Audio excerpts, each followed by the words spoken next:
It's a pleasure to be here today amidst all of you. And I was just listening to the last part of your presentation, as well as Dr. Ranjana Kumari's. And I think there's a lot of issues that we need to discuss.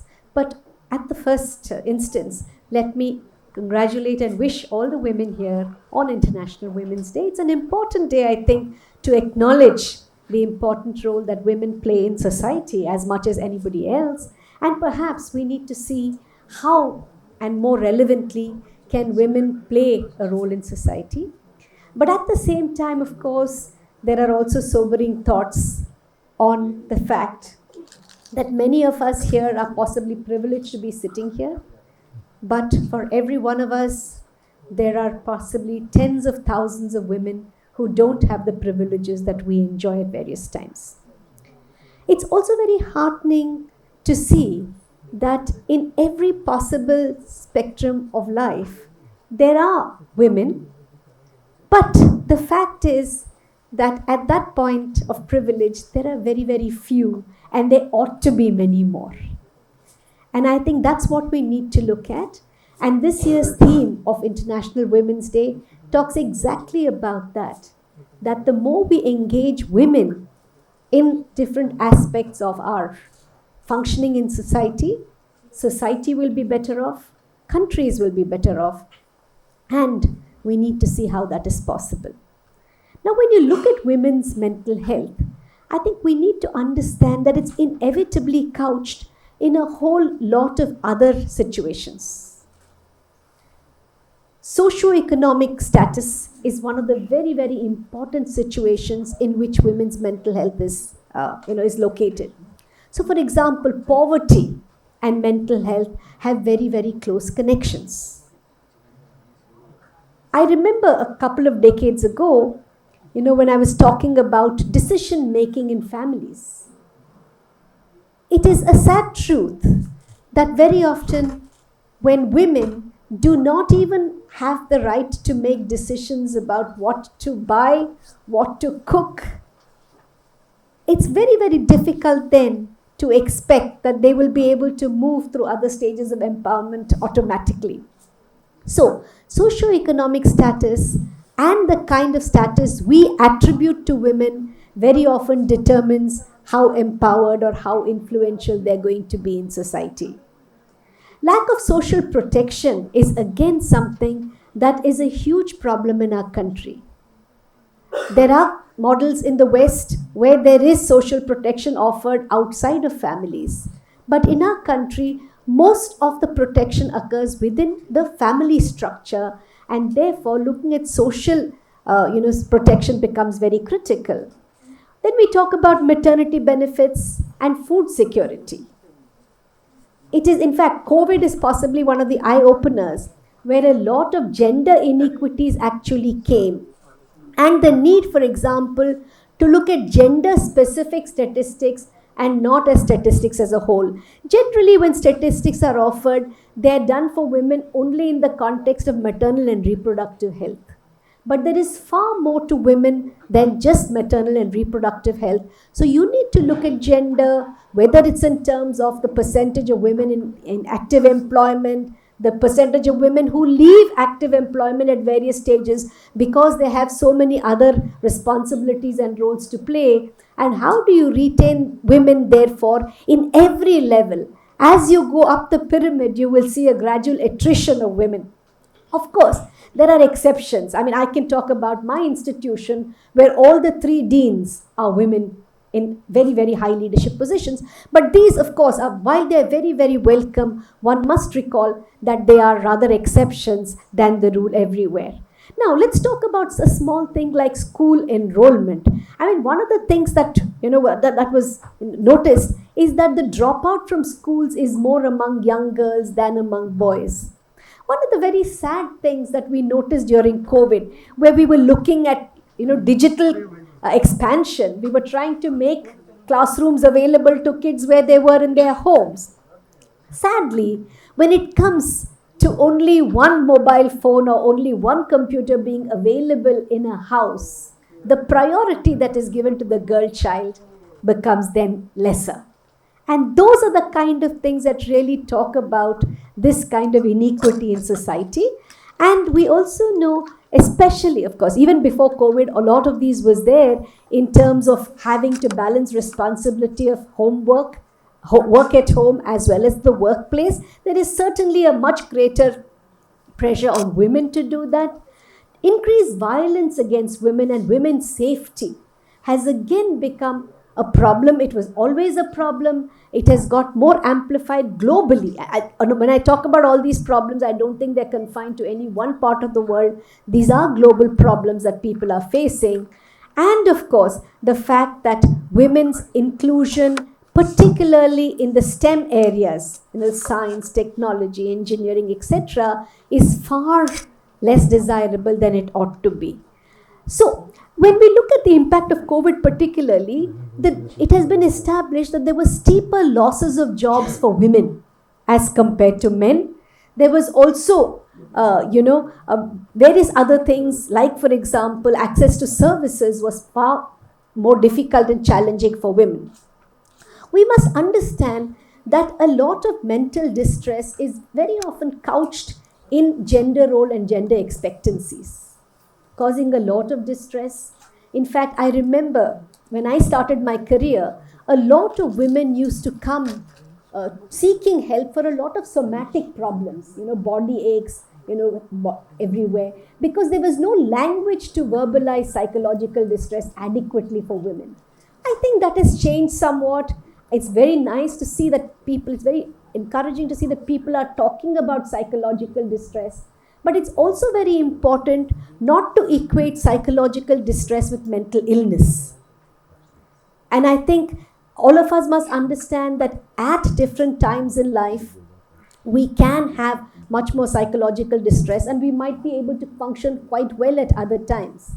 Of course, we also know that there are biological differences in the manifestation of mental disorders in men and women, whether it's in terms of severe mental illnesses like schizophrenia, bipolar mood disorders, or indeed common mental diseases like anxiety and depression. While we understand that, we must also understand that the way men and women perhaps deal or, our kind of fashion in society occurs to two kinds of reasons. One might be that men are more externalizing in the way they kind of react. They are more outward focused, and women, when they are emotionally disturbed, are more inward focused or more internalizing, and that's one of the reasons. In addition to that, of course, the social expectancies that Dr. Rajani Kumari spoke about is also something that combines to produce the end result of psychological distress. The second and more very distressing fact is that when you look at suicides across the world, while in the rest of the world, suicides are more prevalent among men, or the persons who complete suicide are more men than women, we have a change ratio in our country.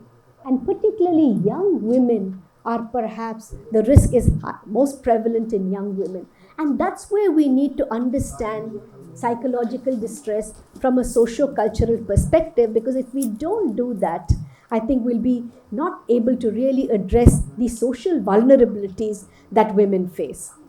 Women also have a higher risk of taking care. It's not just children that they take care of. Very often, as the demographic is changing and we are increasing life expectancy and there are more older people, the responsibility of caring for the elderly is also disproportionately more on women.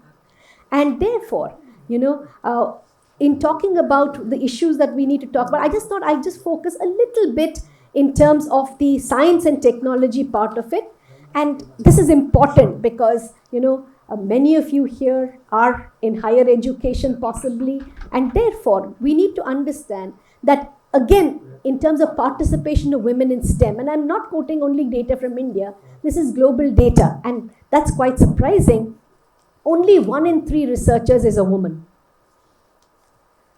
A mere 17% in international patents are taken by women, 83% are still by men. Women are 2 times less likely to know how to write a computer program as compared to men. Women hold less than 25% of science, engineering, and other jobs globally. Why am I saying this? Because it is in positions of higher education, in positions of governance, in positions of policy that you need to see far more women. So therefore, when we look at joint action, I think we need to consider that. But before I go to the joint action, I'll just mention a few things in the context of what was presented earlier by Dr. Anjana Kumari. There is a lot that has occurred in the area of mental health. We do have a national mental health policy. We do have a human rights-based Mental Health Care Act. There have been more innovations using innovations like the Telemanas, which is offering, help just a call away to people. Mental health has been decentralized, and some states are doing better than others. But it's also a reality that, for example, she mentioned the National Commission for Women's Study. We found that when we interviewed some of the women in institutions, they felt far safer in institutions rather than back in the community. And that's a very sober fact that we need to accept, that we need to change the attitudes to mental illness in our society amongst ourselves first.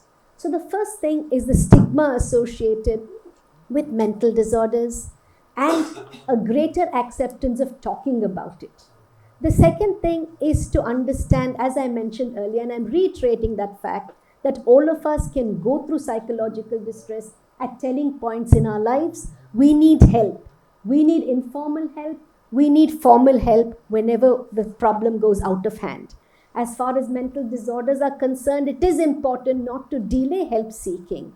There is an attempt to increase the number of professionals in this country, but the more you kind of work at it, the more the treatment gap is. As was mentioned, there is an attempt to train all healthcare providers in at least basic communication with people, just asking, how are you coping? How are you doing in any health consultation? So integrating mental health with all kinds of physical health interventions is very critical. But at the same time, addressing attitudes and reducing stigma is also very important. Increasing accessibility to help is important.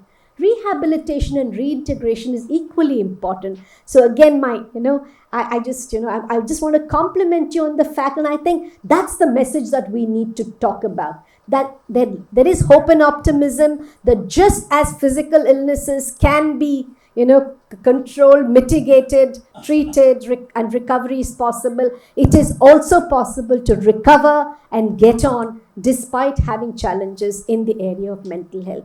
And therefore, but we must also address the socio-cultural context in which distress occurs. I'm very carefully using my words, psychological distress vis-a-vis mental disorder. In terms of that, we must invest more in women. Women must be much more represented in areas of influence. We have to look at poverty. I think it's very simplistic to believe that,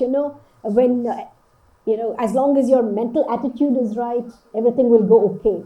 I think it's important to address that. We have to respond to gender-sensitive planning in whatever we do. We also need to look at women as change makers in society. And there, it's very, very important that women come together as a united group so that we can actually talk about. And I think one must not go off the way of, men's health and women's health, completely in isolation. But it's important to understand that there are elements of these which will finally influence what we do. We talked about some of the misconceptions about mental health, believing that you must be in control of your mental health 100% of the time. That's impossible. Okay, just like in physical health, there can be times when this is strained. We need to look at holistic mental health. Also, finally, I'd like to end by saying we must not only look at the spectrum of illness, but also the spectrum of wellness, how to take care of ourselves. And when we do that, how to take care of our girl children, how to be equitable in the way we bring up our children. Also, how do you promote mental health and wellness? How do you encourage people to share their distress and get help? These are important challenges in front of us. I believe that as a society, if we respond to all of these concerns, we will certainly not just be a happier society, we'll also be a more productive and empowered society. So I hope and wish, I compliment the organizers in conducting this seminar, and I hope and wish the deliberations will look at some of these aspects so that we can be happy society where women share an equal responsibility, not just in decision making, but also in making sure that we take the whole of society with us in the course of the country's development. Thank you very much.